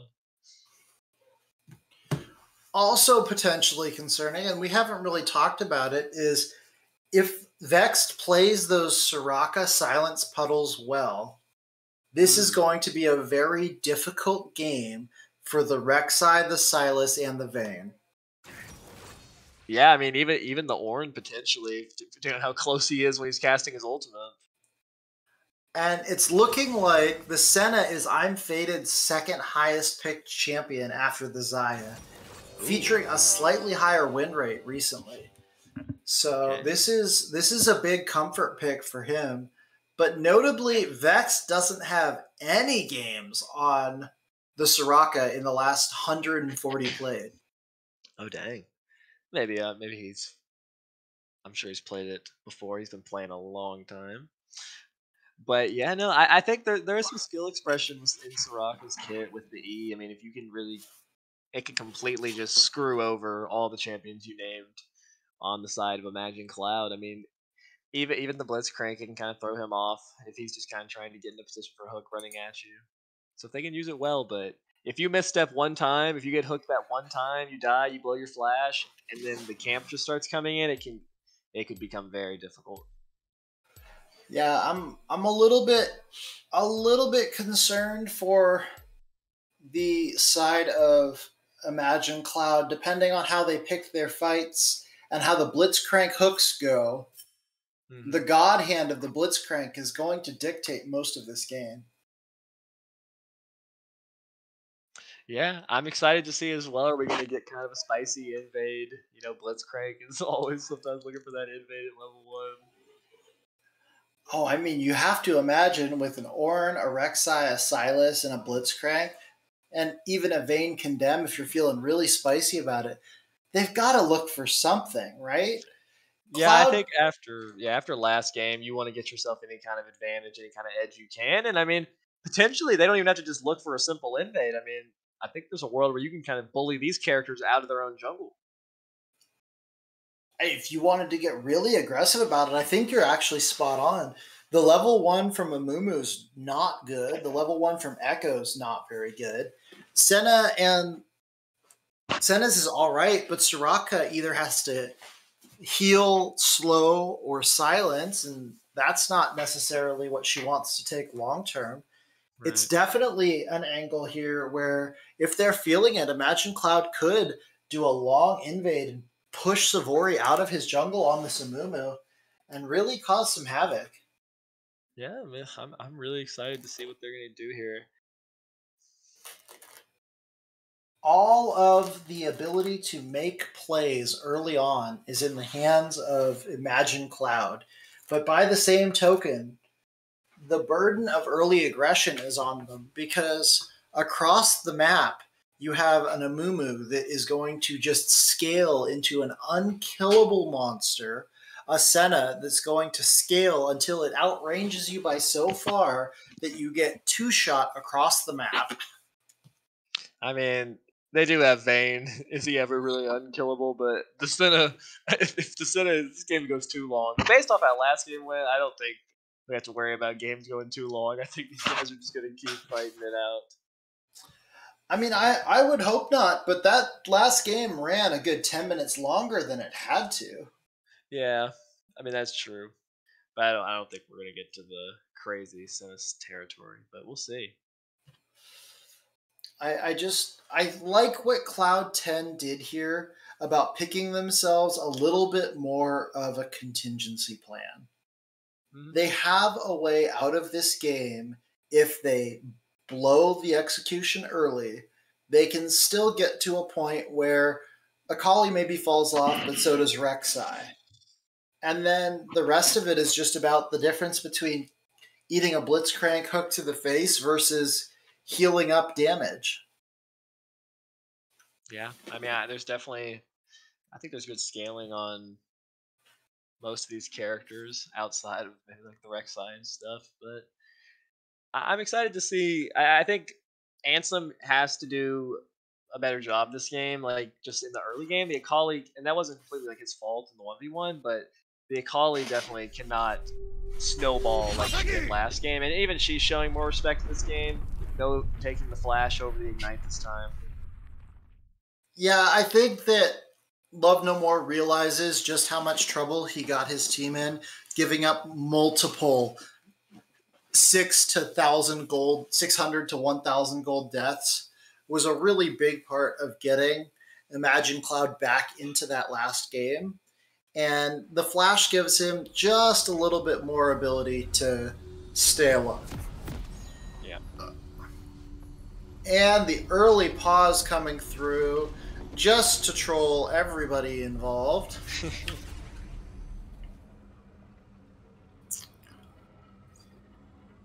I will say so. Echo went for the ignite over the teleport this time. Definitely is taking that just because without that, there's not a great window to ever beat the Silas 1v1. I personally feel like without any kind of heal cut, but it's even then. I don't know if you want the ignite over the teleport. We'll have to see if he can actually get good value out of it because the ignite loses a lot of value compared to teleport for Echo late game. Once you have that two items and once you're trying to split push the side lane, not having teleport can really hurt you sometimes. Interestingly enough, in the bot lane, Soraka and Senna running heal and exhaust while there's a heal and an ignite on the Blitzcrank and Vayne lane. I almost would have liked to have seen the Soraka take barrier here. I mean, I think either's probably fine. I think the exhaust, if he uses it well, could really screw over the Rek'Sai. If he's looking for that execute, could really mess up the Silas if he's coming in with a big ultimate. Like if Silas is coming in with the Akali ultimate, that could be big. But I don't know. We'll see. I think they're both good options.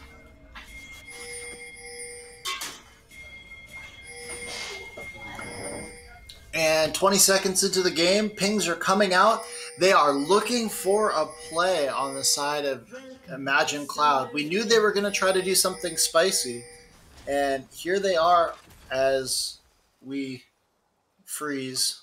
Set. Yeah. Okay. Oh, just a little bit of a stutter step. Yep. 30 seconds. Yes, sir. So they're going for, this is kind of a nice invade. Only could potentially be spotted now, but no wards there. They're going to get an opportunity here. The Blitzcrank leading the way as they walk into the red side of the jungle. Oh, narrowly missed the Soraka, but I want to see them stay here and take this buff. There's no reason for them to be able to take it. Savory making the smart play on Amumu and going and starting top, giving him the ability to path towards his more vulnerable lane, but also to stay away from the more likely place to be invaded. I agree that it's a smart start, but you think you would have asked his bot lane to drop a ward down there potentially. I'm surprised they didn't put any vision towards spotting this invade. I mean, they don't know this red is gone. And importantly, they also didn't get counter vision while the Ornn is going up top, Ansem going up, making sure that that red buff is going to stay up there for his team. Yep. Soul Reaver might have a chance to take 3 quadrants to start this game. Yeah, this is a pretty good start for the Rek'Sai. They might have a general idea kind of now that Blitzcrank's behind them. Oh, Perseverance almost gets its faded with that hook coming through. At this point in time, you have to think that they know that their jungle's been invaded. Yeah, but we'll see. I mean, Lulu's just sticking. We'll see what he does now after he got the wrong. But no, he's just going for his big trade in the mid lane as School Counselor hits level 2 first. But Soul Reaver opting into the conservative clear, going back to his blue side instead of going directly across the mid lane to the other red side. Yep. Echo has the Corrupting Potion here compared to Silas's Doran's Ring and Health Pod, so he will have a bit of a sustained advantage. But then you have to factor in the Silas heal, as well as long as Silas doesn't give Echo an early kill and just kind of farms for his first back and get the teleport off, I think he'll be fine. Trade going down in the bot lane as Vex Dragon gets hooked. Amumu gets spotted out on his Raptors, but is going over to the Krugs anyways. And unfortunately, just due to clear speed, Soul Reaver not managing to get too much of an advantage from his invade, as the Amumu has already cleared just about his entire jungle. Yeah, I'm a little surprised he didn't. I guess I'm not sure if he could have maybe just went for like get his level 3 there and maybe look for an aggressive gank on either mid or bot from behind. I mean, he's trying to, I guess, focus on getting the farm, but I am curious to see, like, he does have some pressure to get some good plays early this game. I'm curious to see where he's going to try to prioritize. I definitely would have been thinking along the same line as you, but it looks like I'm Faded falls to the Ignite from the Blitzcrank hook. Savory steps on a wards, walking up, doesn't realize he's been spot out. Soul Reaver goes over the wall. The flash knockup, they juggle him, he flashes away, but it's not going to be enough. As they walk forward, Chaotix continues to poke down Vex Dragon, overstep by Cloud 10, as Soul Reaver's pathing manages to pick up a kill for himself, and Perseverance with an Ignite onto I'm Faded, and then another great flash knockup onto Savory, securing a couple of early kills for his team. Yeah, that was a nice kill onto the Sin, and I believe they kind of hooked him and then condemned him into that little narrow part of the wall, and then the Ignite took him off. They barely got him at the end. Mid lane's been very volatile as well as top lane too. Both those health bars are kind of low, but no one able to get a kill just yet. Importantly also, Soul Reaver able to pull off the double crab, so Savory on a ward again, looking for the top gank. Imagine Cloud's wards are doing absolute work. They've got great wards this game to keep spotting out this Amumu's jungle pathing, making it next to impossible for him to do anything proactive on the map. Now Amumu is actually starting to fall behind in the farm. I think he needs to try to just get some farm, get to his ultimate, and then start looking for some big plays, because I don't think you shouldn't even try to match the tempo with Rek'Sai early. You can't. Well, beneficial to the Amumu right now is the fact that he's farming second clear camps. And so he's going to be getting a lot more experience than the Rek'Sai for each camp that he's clearing. Because right now, Rek'Sai is still clearing the level 1 first rotation camps. And so even though he's doing Krugs, it's really not worth much more experience than, say, the Wolves that Amumu's clearing. And as Amumu gets to go down for his second clear through his red side, we're going to see the experience level out a little bit more.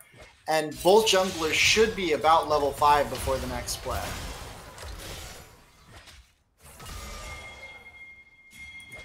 Yep. Rek'Sai has a pretty Perseverance looking mid on to School Counselor, running up on the Blitzcrank, sprints forward. The hook goes wide thanks to a flash by School Counselor. Perseverance walked over a pink ward on his way up. Savory looking to counter gank here. Maybe not quite going to hit that level 5 before he makes a play. Perseverance with the ward over the wall.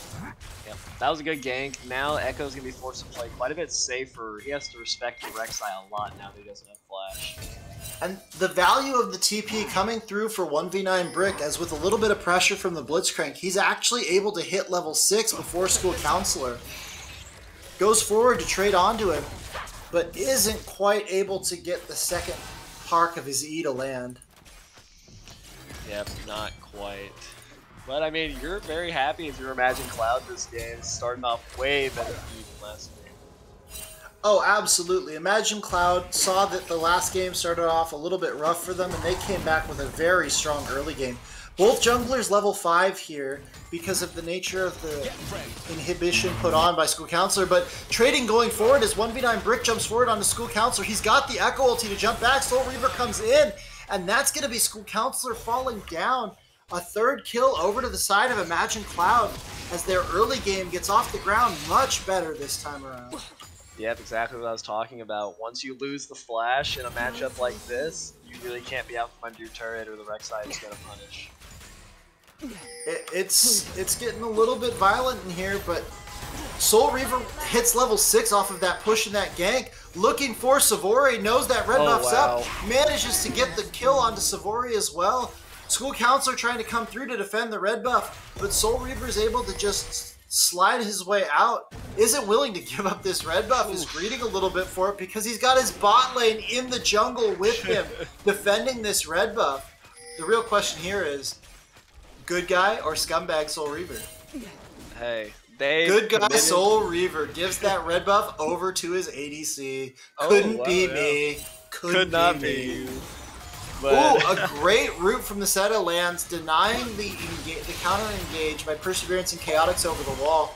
Perseverance roaming so much that this Vayne is already level 6 despite level 5 on both of the lane names.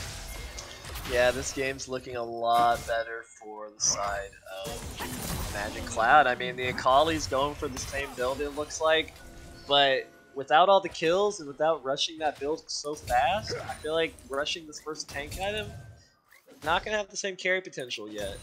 Needs to try to get something, and Ansem's not giving him anything this game. Notably, last game there was that big fight where the early Jarvan gank set the entire tempo for top lane, but Amumu not in a position to make that early pressure happen. As looking for a play in the bot side of the map, after the initial dragon play, Rek'Sai contemplating a dive here. The ulti is up. I gotta imagine they're waiting to see if Perseverance can land a hook here. This is a little risky. You can't dive with all the sums and the ultimates up, but had Blitzcrank get a hook, I see why he was there for a minute. Good recognition by... Oh! 1v9 Brick pulls himself back in. Almost pulls himself back into his doom. Oh!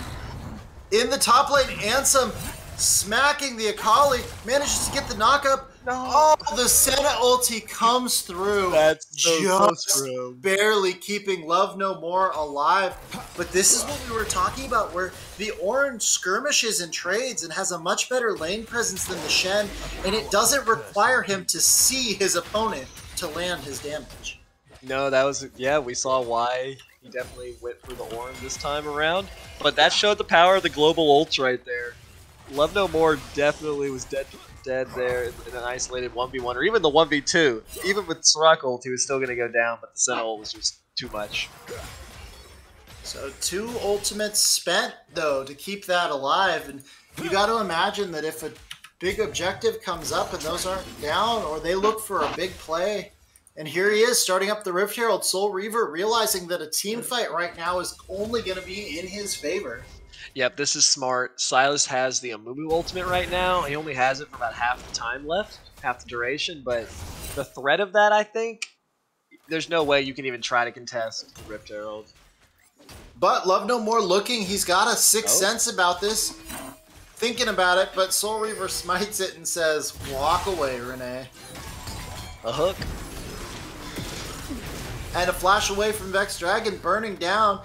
but it's not going to be quite enough damage. Vex lives with just about 100 HP, but Chaotix with the ulti rolls forward. The Condemn comes through, manages to knock him up. 1v9 Brick with the Amumu ulti. He's looking for the dive here. I'm Faded tries to get into a good position, but he can't. The Amumu ulti comes through. The Silas W just leaps right onto him. Flash Amumu manages to pick up Chaotix. A great flash bandage from Savory to try to snatch something back and finally get his team on the board, but not before his entire bot lane falls. Yeah, so see, like Echo wasn't able or didn't choose to follow that play. I'm not sure which, but good play on the side of Imagine Clouds still. They got one back, but I think you're fine just giving the one back right there. I think the 1v9 Brick with the wise roam manages to keep his TP to get back to lane. Definitely. So he doesn't even lose much at all from the Echo push in. Echo got a plate for himself, and now he's looking top. Then maybe they can get Ansem here. Ansem dashes out. He's on the run. Will the Forge God get out? Flash forward from Love No More. But he doesn't have the Ignite. The call of the Forge God comes through, and the Ram runs over the Akali, trading 1-for-1 in a dive play. School Counselor here to push the wave in to try to buy a little bit of advantage. But you've got to imagine, for Ansem and Ornn at this point, he'll take that trade, especially with the time committed by getting School Counselor up there, delaying his back and getting extra push for 1v9 Brick. Now the Rift Herald's going to get dropped in the mid lane as a trade goes down in bot lane.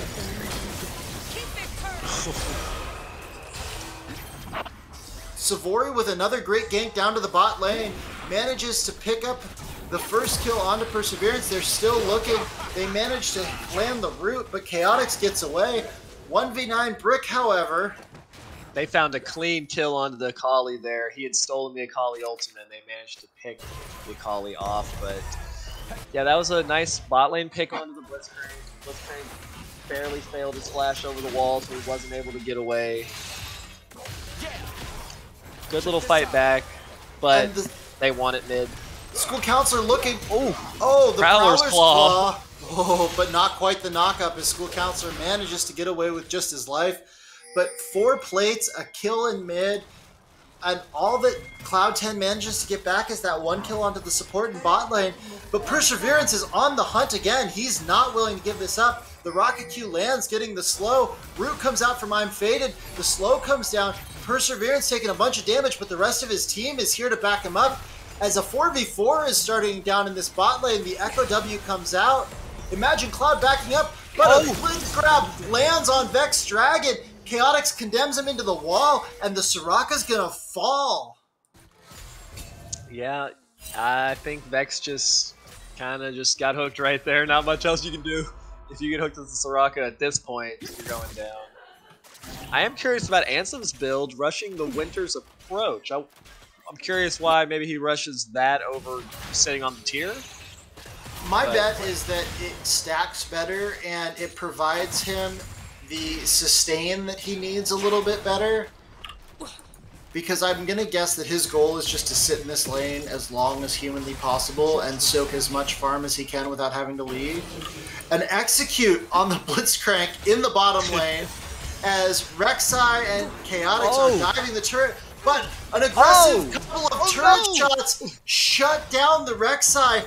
The shutdown goes over to Senna. That's a huge 700 gold into the Senna's pockets, and Soraka picks up the other kill.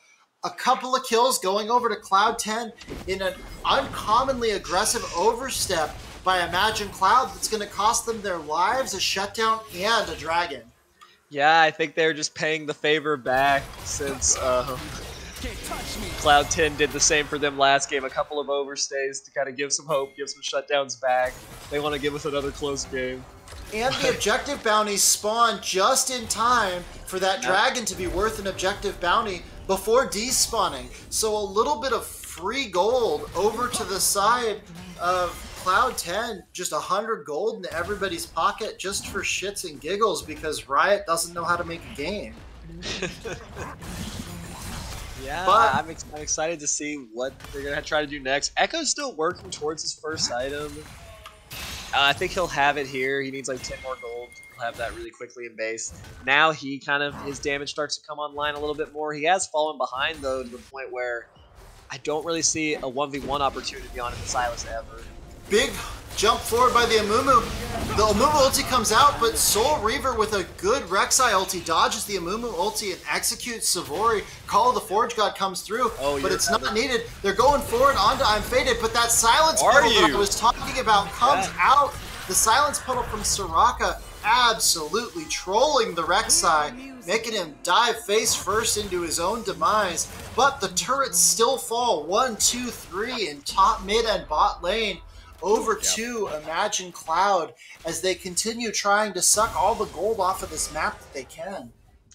Imagine Cloud is definitely, they're in a great position here, clearly.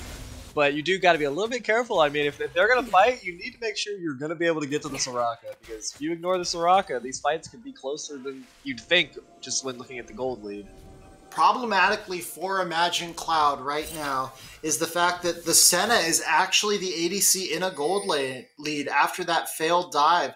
But they're looking for a wraparound on School Counselor here who's just going to be able to walk out. Yeah, Savory over the wall with a great bandage toss. The silence from Perseverance, though, keeps Chaotix alive, denies the follow-up bandage toss. Amumu didn't have ulti ups. Otherwise, no, that's his Chaotix might have teammate. been... The silence from the Blitzcrank prevented the Amumu from landing a second Q. Oh, I see now. But they're looking for Love No More now. Flash forward from Perseverance, but it's not going to be enough. Ansem dashes forward, but the knockup won't quite get them, as a little bit of fancy footwork from the Akali gets him out and keeps him alive. But Imagine Cloud has turned their attentions onto the Rift Herald, which they're just going to burn down. Savory wants to walk up. He knows they're there, but he has no opportunity. He's just going to have to walk away from this and seed another objective on the map. Yeah, this is theirs, and there's nothing they can really do about it. Hopefully they can try to maybe even use this to... Ansem, they thought caught out of spot, but School Counselor has to use his ulti. Amumu ulti comes through. 1v9 Brick, though, steals the Echo ulti and manages to land it onto both. Ansem and 1v9 Brick are fighting for their lives. Love No More manages to pick up a kill on Ansem, but the Vayne has shown up. Chaotix shuts down the Amumu. Soul Reaver falls to School Counselor, who's still alive. The Soraka healing's too much, but the second E from 1v9 Brick lands as the Vayne tumbles forward, picking up the kill. And at the end of the day, that's a 2v2, which you have to imagine favors Cloud 10. Yeah, I mean, at this point, you're glad getting any kills you can. And you're seeing the power of the Soraka there to give him a chance in these fights. But the Senna is potentially going to become an issue. She has the stacked tier, she just needs to buy the item for it to upgrade. And at that point, she can get one more item and keeps getting these souls. At 42 souls right now, that could potentially become a problem. Because sooner or later, the Senna does just start to outrange the carries on the side of Imagine Cloud. Importantly, a big infusion of gold over for the Vayne. Chaotix managed to pick up 2 kills there, getting himself back even and a little bit ahead of the Senna in gold. But concerningly, 2,000 of this 4,000 gold split is on the Rek'Sai, who at this point you have to imagine isn't much more valuable than the Amumu. Not in a straight up 5v5, I don't think. But the Rek'Sai still, with the Prowler's Claw, can find some really nasty engages. And if he can find a Squishy out on their own, definitely still has the damage to find his kill. He just has to play it really well. Also important from that last fight is the Akali manages to pick up a kill, shrinking that gold gap in the top lane to just 1,000 gold. But Ansem, after getting his booty slapped last game's coming back trying to make himself look like a little bit less of a fool, but a big trade going down. Savory jumps forward onto Chaotix and Ansem, but wisely walks away. A Blitzcrank hook comes over the wall. School Counselor's caught out, but he has to use the Echo ulti to get away. That's a huge fight ulti denied. Savory lucks out a little bit. His bandage toss doesn't hit the dragon, and so he doesn't wind up on the wrong side of the wall here. Yep. But Imagine it's Cloud starting up this dragon, now. Flash forward. Ulti comes out of Savory after a flash ulti. Brick goes forward. Soul Reaver manages to kill Savory. 1v9 Brick steals the Amumu ulti and uses it to shut down onto the Akali in the backline. Gets the Vayne. But Senna and Soraka are still full on the side. versus the half health of everybody else. Flash forward from 1v9 Brick. They're going on to the Soraka. He manages to land the second E. The snare lands from I'm Faded, but I'm Faded has to run away. The ADC's full health, but his whole team's down. That was looking close there for a little bit, but you're just seeing the gold lead effect. It's so difficult to kill the champions like Silas, champions like Horn, when they are ahead. Importantly, we're seeing Imagine Cloud's diversity of damage coming through. Their hyper carry, their Vayne, was burst out at the beginning of that fight by Love No More on a great flank, but it didn't matter. The Silas with the Amumu ulti and the Rek'Sai were able to churn out enough damage that they won that fight even after losing their primary carry because of how much they had to burn from the Amumu and the Akali to knock down that Vayne. Yeah. I think we have to give props to 1v9 Brick on the Silas. You know, Twist Fate had some good moments at maybe at the end of the game, but definitely didn't start out as well as he would have liked. Definitely just didn't have the impact he would have wanted that game, and performing really well on the Silas when his team needed him to step up because this was such a good game for that pick. Absolutely. Great game for the Silas pick, and he's 2,000 gold up. Oh, the root lands off of the minion. Chaotix with a little bit of a misstep gets picked up by the root from I'm Faded, and School Counselor collects. Perseverance getting caught out on the side by the Akali, tries to run away. The Rek'Sai ulti comes through, but after the Soraka ulti, it's not going to be enough. That's a tank. Take Akali.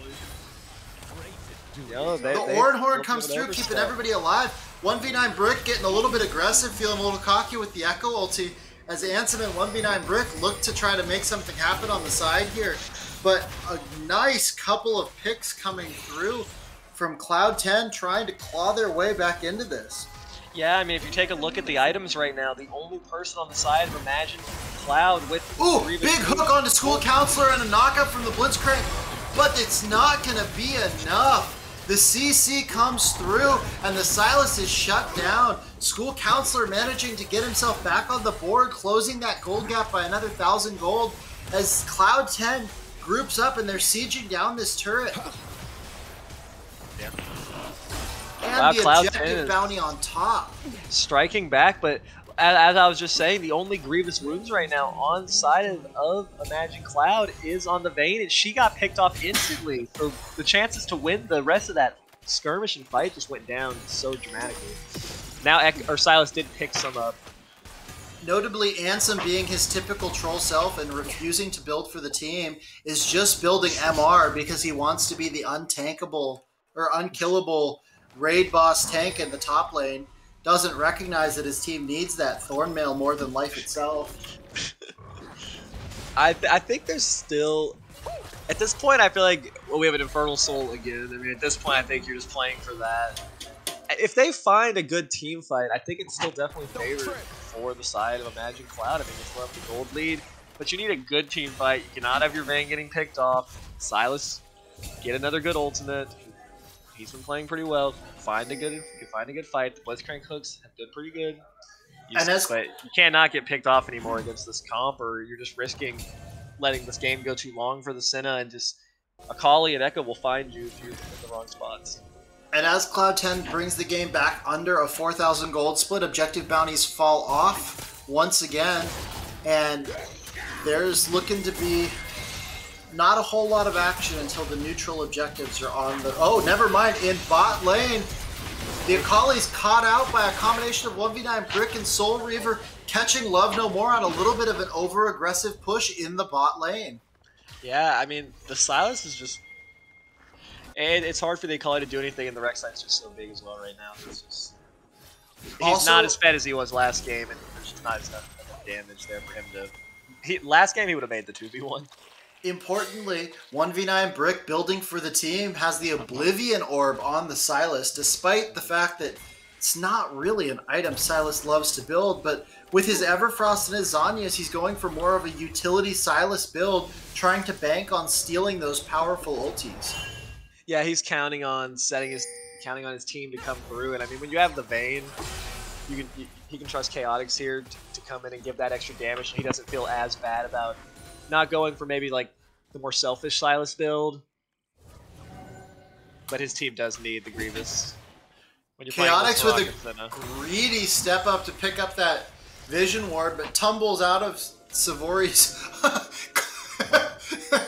Cloud 10 with the triple Vision Ward in the bush. You know, you're not clearing that out anytime soon. 10 seconds on the drag. Chaotix forward, a great Q ulti from Savori. Picks off the Vayne to start off the fight, chunks out the Blitzcrank.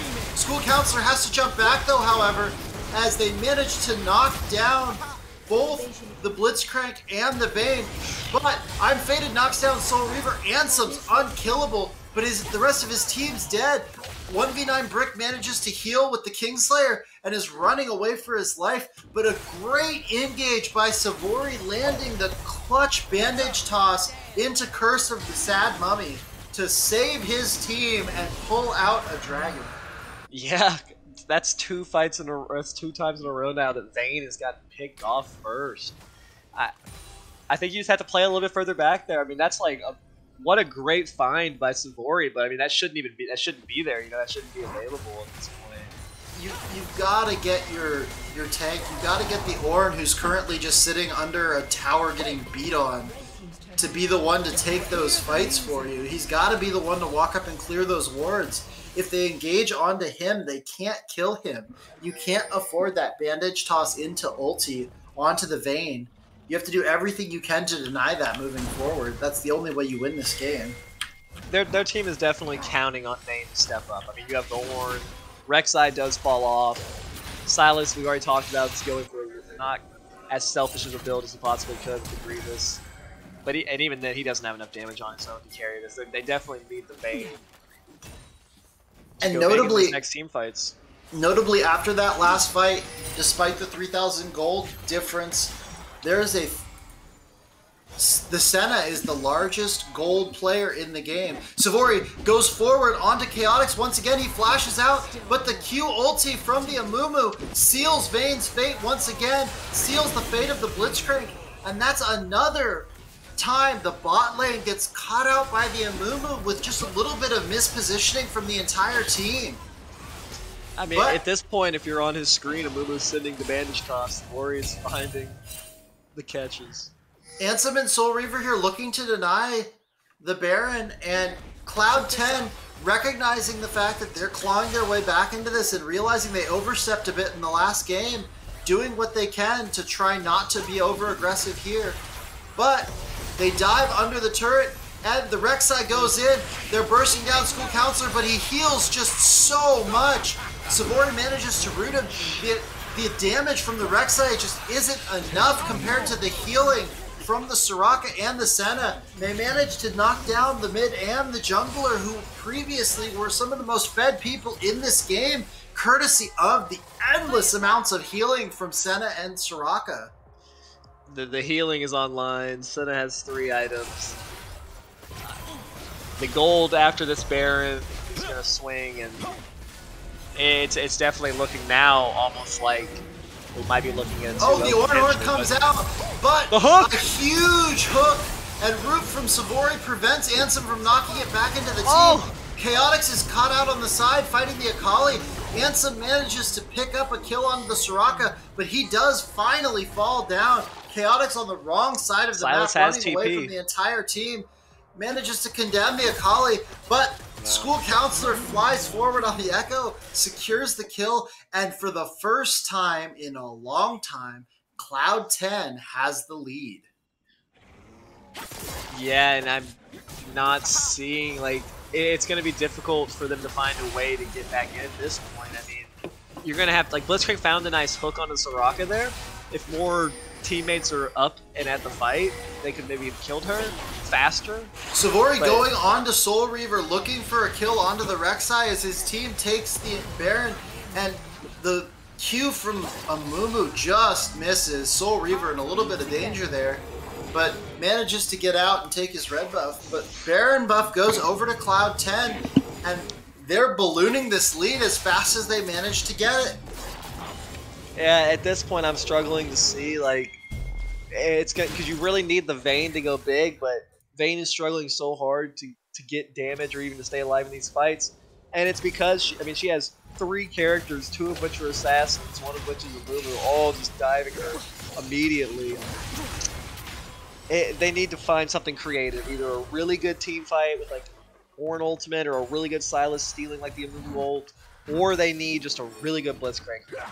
But they got to do something different because they've running at each other how they've been doing for the last couple of minutes. There's just no way you're going to get through the healing. I think if they can ARAM it right, they're fine, but they can't have the Amumu ulti onto the Vayne. Again, 4 fights in a row now. This Vayne has gone from being 4-3-4 to 4-7-4 and has not been in a fight because of the Amumu Q ulti. And Senna's currently at 105 stacks right now, so she's dishing it out. 4 items, has the rapid fire cannon. You do not want to get touched by her at this fight. And this is one of the things we talked about where Cloud 10 fixed some of their draft problems. They have this late game scaling security now. The Dragons started up by Imagine Cloud as School Counselor on the side, but 1v9 Brick is 1v9. Savory just walks up and says, "Thank you for leashing the dragon for me." But the flash forward in the Amumu ulti, as trading Amumu ultis, the Silas manages to shut down School Counselor, manages to kill Vex Dragon as well. 1v9 Brick, but the Senna is just too big. The Amumu kills Blitzcrank, Senna knocks down 2 more, and Ornn is on the run.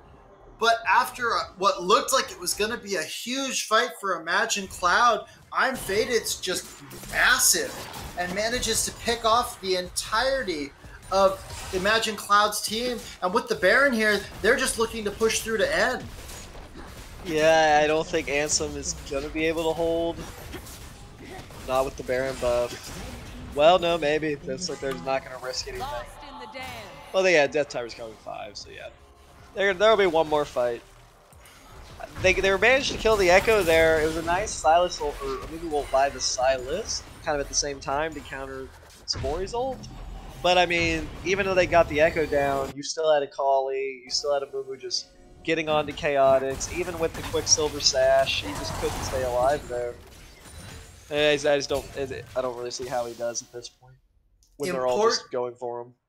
Importantly, the Senna, with 120 stacks currently, receiving 90 attack damage, 120 bonus range, 40% crit, and 7% lifesteal.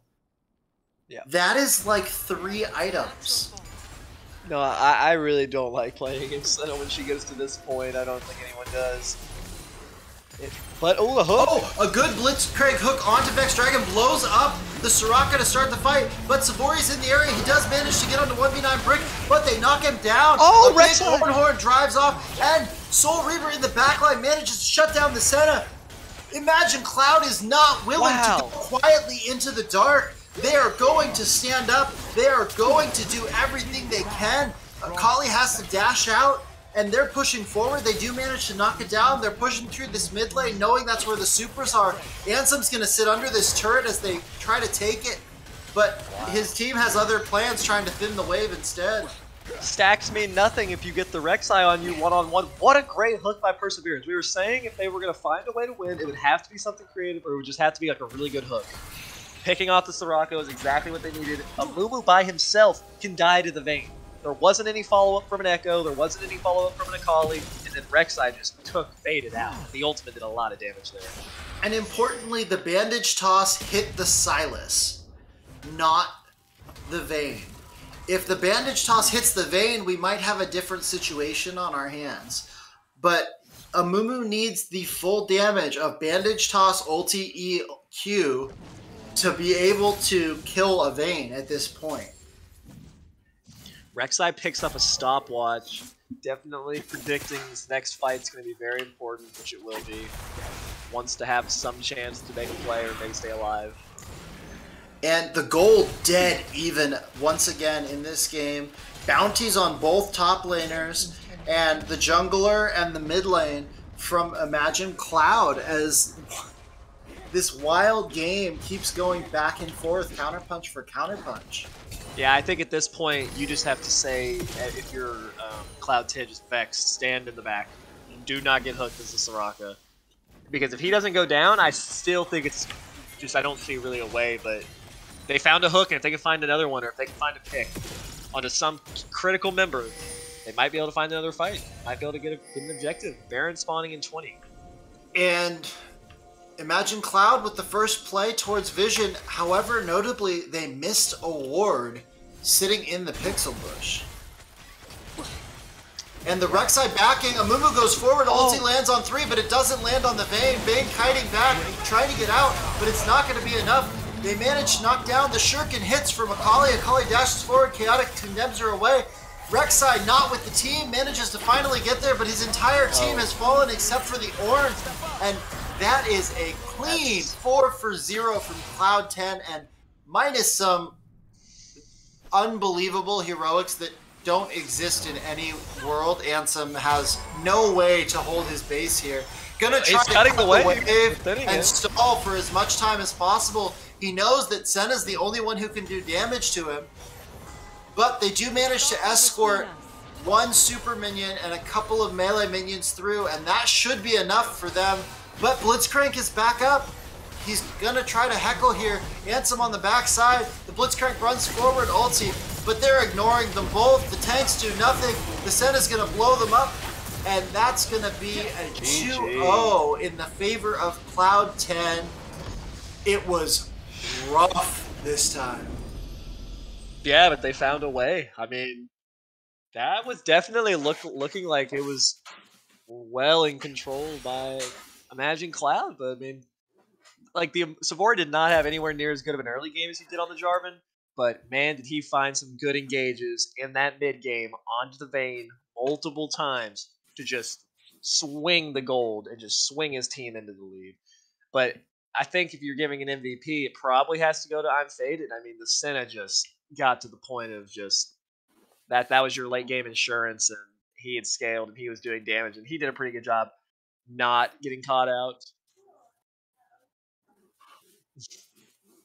Yeah, we shorted I'm Faded a little bit after how well he performed on the Xayah, but on the Senna this game, I think he absolutely showed why it's one of his top 2 champions, and just churning out unbelievable amounts of damage. And while I do think that the clutch plays that saved the game came down to Savori making plays on that Amumu, I think that I'm Faded being the rock through the entire game and providing damage through the entire game is what won the game in the end. Yeah, I mean, only giving up 3 deaths the whole game against Rek'Sai, Blitzcrank, Silas with all those good ultimates to steal. He definitely came through for his team when they needed him this game. And as good as Cloud 10's draft was, that's the trade you make when you pick a champion like Rek'Sai into a champion like Amumu. You know that no matter how far ahead you are at 25 minutes, the other champion's just better. And so if you don't win the game at 25 minutes... Yeah, I think Soul Reaver did a good job on the Rek'Sai. He put his team in a position to win, which is kind of all you can do, I think, when you pick a jungler like that. He put his team in a position to win. I think if they look back at this game, there's just going to be maybe some mid-game decisions or just a couple different people getting caught out that they can look back on and improve. But I think you're still, if you're Imagine Cloud, you look how you did in the first game, then you look how you started the second game, and there's definitely some improvement there. So I think they have some good takeaways, and I'm excited to see how they improve. Excited to see how they perform over the rest of the season as well. I think both these teams can do well this year. Oh, absolutely. A fantastic game out of both teams. And the top side of the map, after getting kind of heavily drubbed in the first game, came back and put on a really good clinic to start off this second game. 1v9 Brick, even on the losing team, putting up a great game. And Soul Reaver and Ansem were talking their way into MVP considerations early on in the game, making a lot of plays, turning around the script that they had suffered through in the first game. But when it came down to it, Savori frontlining for I'm Faded and the Soraka healing was just too much for them. Yeah, I think the top half of the map for Imagine Cloud definitely had a better game this time around. They can definitely be proud of that. Yeah, I think just like you said, in the end, it just kind of they weren't able to close in time, and it just scaled. And there's some of those champions where if you just let them go for too long, it just becomes difficult. Any closing thoughts on our series tonight, Brewer? Just great games to both the teams. Um, Thanks for everybody for watching. Glad we were able to cast. It's a lot of fun. All right. Well, on behalf of Seal and myself, Cage the Cage Reaper, Brewer, and Shadow, for hosting us tonight, thank you all for joining us, and we will catch you on another cast here soon.